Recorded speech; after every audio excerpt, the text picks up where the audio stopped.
سود کی لعنت۔ نحمدہ ونصلی علی رسول کریم، اما بعد، یا ایھا الذین آمنوا اتقوا اللہ وذروا ما بقی من الربا ان کنتم مؤمنین۔ صدق اللہ العظیم۔ محترم حضرات، معزز حاضرین، السلام علیکم ورحمۃ اللہ وبرکاتہ۔ سود ایک بدترین گناہ ہے، سخت ترین لعنت ہے۔ ایسی لعنت کی جو اس کا شکار ہوا، تباہی و بربادی اس کی زندگی کا حصہ بن گئی۔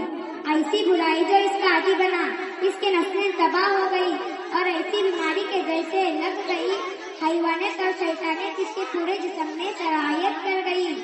آج دنیا جن خرابیوں اور پریشانیوں سے دو چار ہے، ان میں سود کا بہت بڑا ہاتھ موجود ہے۔ دراصل سودی کاروبار کے موجودات عقیدہ اسرائیل کے بدقرض یہودی ہے، جو پوری دنیا کو غربت و افلاس کے جھاڑ میں پھنسانے کی کوشش کر رہے ہیں۔ انہوں نے لوگوں کے ذہنوں میں ایک بات بٹھا دی کہ اب سود کے بغیر کوئی کام نہیں چل سکتا۔ پھر ایک اور دھوکہ دیا کہ سود کا نام تبدیل کر کے لوگوں کے سامنے پیش کیا۔ کبھی لون کا نام دے کر سود کا بڑھاوا، کبھی LIC کے نام پر سود کا کاروبار، تو کبھی سنگ کے نام پر بھی سود کا پرچار۔ نتیجہ یہ ہوا کہ کل جو لوگ سود سے دور تھے، آج اتنے بری طرح پھنس چکے ہیں۔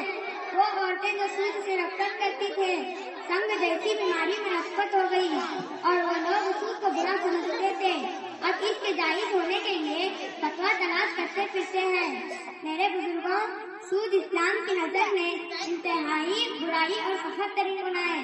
ارشاد ربانی ہے، یمحق اللہ الربا ویربی الصدقات۔ اللہ تعالیٰ سود کو مٹاتا اور ختم کر دیتا ہے، جبکہ صدقہ و زکوٰۃ مال کو بڑھاتا ہے۔ اور آپ حضرت صلی اللہ علیہ وسلم نے ارشاد فرمایا، ان الربا ان کثر فان عاقبته تسیر الی کل۔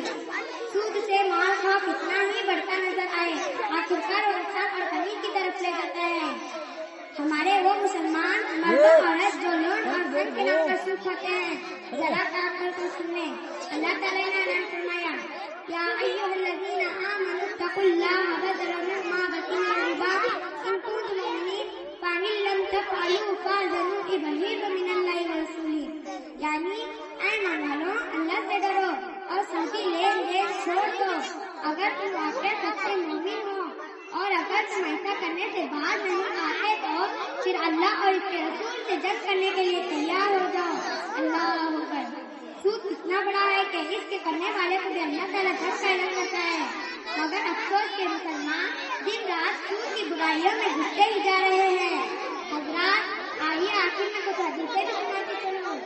اللہ کے نبی صلی اللہ علیہ وسلم نے فرمایا، جو شخص جان بوجھ کر سود کا ایک درہم کھاتے کو 25 دفعہ زنا کرنے سے زیادہ سخت ہے۔ فرمایا، سود کے 70 درجے ہیں، جن میں سب سے ہلکا یہ ہے کہ آدمی اپنی ماں سے زنا کرے۔ استغفر اللہ۔ آپ صلی اللہ علیہ وسلم نے فرمایا، معراج کی رات میرا ایسے گزار ہوا جن کے پیٹ گھڑوں جیسے بڑے بڑے تھے، جن میں سام بھرے ہوئے تھے۔ میں نے جبریل سے پوچھا، کون لوگ ہیں؟ انہوں نے کہا، یہ سود کھانے والے ہیں۔ دعا ہے کہ اللہ تعالیٰ امت کسی سے حفاظت فرمائے اور ہمیں نیک عمل کی توفیق دے۔ آمین۔ وما علینا الا البلاغ۔